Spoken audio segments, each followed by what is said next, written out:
আসসালামু আলাইকুম নমস্কাৰ মই হাবিলুদ্দিন নিৰক্ষৰ কবি ঘৰ মোৰ গুনিয়ালগুড়ি জিলা বৰপেটা অসম। আজি মই এটা সোশ্যাল মিডিয়াত চালো যে ধুবুৰী লোকসভাৰ সাংসদ ৰকিবুল সাহেবে শ্বেৰমানৰ কাৰণে তেখেতৰ কাৰণে এটা কেছ দিলে।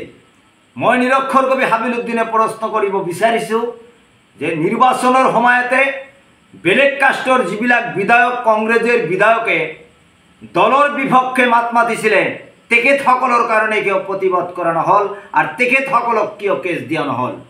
একমাত্ৰ মাইনৰিটি মিয়া মানুহৰ কাৰণে আজি শ্বেৰমানৰ কাৰণে কেছ দিয়া হ'ল। মই নিৰক্ষৰ কবি হাবিলুদ্দিনে প্ৰশ্ন কৰিছোঁ ৰকিবুল সাহেবক কিয় আৰু যে বেলেগ কাষ্টৰ মানুহে দলৰ বিপক্ষে কথা কৈছিলে তেখেতসকলক কিয় কেছ দিয়া নহ'ল? একমাত্ৰ মাইনৰিটি মিয়া মানুহৰ বিধায়ক বুলি আপুনি তাকে কেছ দি তেখেতৰ পদ খাৰিজ কৰিবলৈ চেষ্টা কৰি আছে। মই নিৰক্ষৰ কবি হাবিলুদ্দিন আপোনাক প্ৰত্যাহ্বান জনাইছোঁ, যিবিলাক আৰু উজনি অসমৰ যিবিলাক লিডাৰে নিৰ্বাচনৰ সময়তে প্ৰতিবাদ কৰিছিলে সেইসকলৰ কাৰণে আপোনাৰ কিন্তু কেছ দিয়াৰ সাহস নহ'ব। কাৰণ এইজন যে মাইনৰিটি লিডাৰ, আপোনালোকে কিছুমান কংগ্ৰেছৰ লিডাৰে মাইনৰিটি মানুহৰ ঠিকা লৈছে নেকি? আপোনালোকে যি সময়তে বৰপেটা ডিষ্ট্ৰিক্টৰ পৰা 28জন মানুহ ডিটেনশ্যন কেম্পত লৈ যোৱা হ'ল তেতিয়া আপুনি ক'ত গৈছিলে?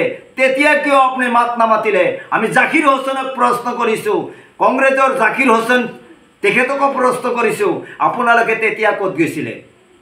এতিয়া যে লেকচাৰ মাৰি আছে আপোনালোকে তেতিয়া ক'ত গৈছিলে? এইবিলাক মানুহ যেতিয়া ডিটেনশ্যন কেম্পত লৈ যোৱা হ'ল আৰু উজনি অসমত যেতিয়া আমাৰ মাইনৰিটি মিয়া মানুহক লাঠিৰে কোবাই, আমাৰ লেবাৰ মানুহক যেতিয়া লাঠিৰে কোবাই পঠাই দিয়া হ'ল তেতিয়া আপোনালোকৰ কংগ্ৰেছৰ মানুহবিলাক ক'ত গৈছিলে?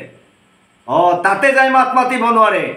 শ্বেৰমানৰ লগত আপোনালোকে মাত মাতি আছে, তাৰমানে শ্বেৰমানে যে কিছু উচিত কথা কোৱাৰ কাৰণেই শ্বেৰমানক আপোনালোকে কেছ কৰি ডিমেৰিট কৰি দিব বিচাৰিছে।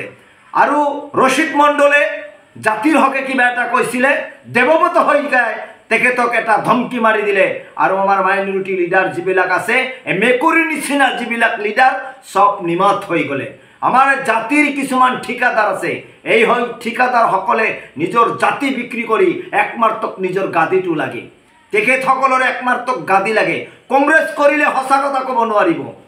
মই ডাইৰেক্ট ক'ব বিচাৰিছোঁ, যিবিলাক মাইনৰিটি লিডাৰ আছে তেখেতসকলে কংগ্ৰেছ কৰিলে জাতিৰ হকে মাত মাতিব নোৱাৰিব। তাৰে বাস্তৱ উদাহৰণ শ্বেৰমান ভাই, তেখেতে জাতিৰ হকে মাত মাতে, সেইবাবেই তেখেতৰ পদ খাবলৈ কেছ কৰি আছে, কিবা ছাছপেণ্ড কৰিছে, তথাপি তেখেতসকলৰ মন ভৰা নাই।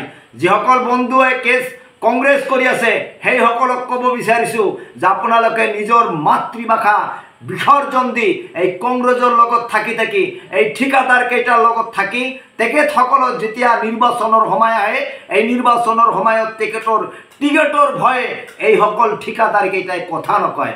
আমাৰ জাতি দিকিত যে সময়ত দুৰ্দিনত পৰে তেখেতসকলে কিন্তু কথা নকয়। এনেকুৱা পৰিস্থিতিত আমাৰ অসম দেশৰ চলি আছে। আৰু কংগ্ৰেছ যিসকলে কৰে আমি গম পাইছোঁ, কংগ্ৰেছ কৰিলে জাতিৰ হকে মাত মাতিব নোৱাৰিব, একদম মেকুৰীবিলাৰ নিচিনা থাকিব লাগিব। যেনেকুৱা জাকিৰ সিকদাৰে মেকুৰীৰ নিচিনা আছে, বৰপেটাৰ বিধায়ক ৰহিম আহমেদ তেখেতেও এই 28জন মানুহ লৈ গ'ল, তেখেতসকলৰ কোনো ভূমিকা নাই। তেখেতসকলে নিৰ্বাচনৰ সময়তে মাইনৰিটি মুছলমানৰ ওচৰত আহিব, যিদিনা মাইনৰিটি মুছলমানে বিপদত পৰিব সেই সময় কিন্তু নাহিব। আৰু এটা কথা, অখিল গগৈ চাহাব ক'ত গ'ল আৰু নয়নজ্যোতি গগৈ ক'ত গ'ল? এতিয়া যে 28জন মানুহ ডিটেনশ্যন কেম্পত লৈ যোৱা হ'ল সেইবিলাক লৈ তেখেতসকলৰ কিন্তু এতিয়া মূৰ গামা নাই। আৰু মই আজি এটা ছ'চিয়েল মিডিয়াত চালোঁ যে গোৱালপাৰাতে ধৰ্ষণ কাৰ্যসূচী হ'ল, তাতে কিয় মাত মাতা নাই? অখিল গগৈ চাহাবে তাতে কিয় মাত মাতা নাই? এইটো আপোনালোকৰ জাতিৰ মানুহ হয় না? অসমীয়া মানুহ হ'লে মাত নামাতে, হিন্দু মানুহ হ'লে মাত নামাতে, এনেকুৱাকৈ কেইদিন চলিব? আপোনালোকে লয়াৰ অসমত আহি এটা কথা কয় আৰু উজনি অসমত গ'লে এটা কথা কয়। এইখিনি কৈ মই সামৰি মাৰিছোঁ। ধন্যবাদ, থেংক ইউ, শুক্ৰিয়া।